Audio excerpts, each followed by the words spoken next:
Hello, I'm Andrea. Welcome to my gluten-free dorm room, even though I'm home right now. I wanted to do a how-to video on how to stay gluten-free when you're at home living in a household of people who are not gluten-free. So the biggest thing we do is this cabinet over here, and this is like the gluten-free cabinet. So we do things like peanut butter. Things like peanut butter that are naturally gluten-free will become not gluten-free if people say they take the peanut butter, put it on their toast, and then dip their knife back in.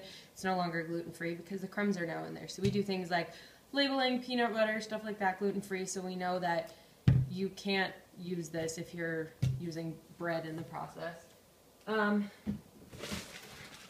This giant bucket is full of all my gluten-free flours, things like brown rice flour.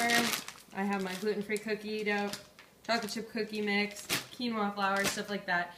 This is essential for when I'm trying to bake things and make it gluten-free.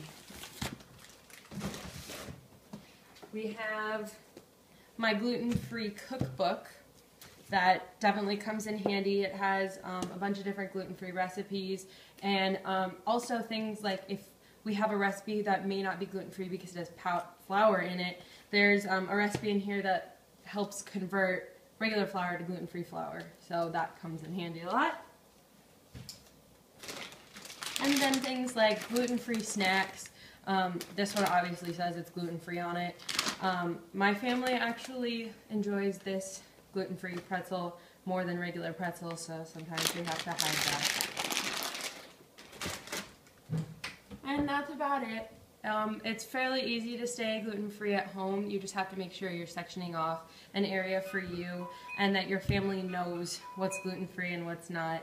So yeah, thank you.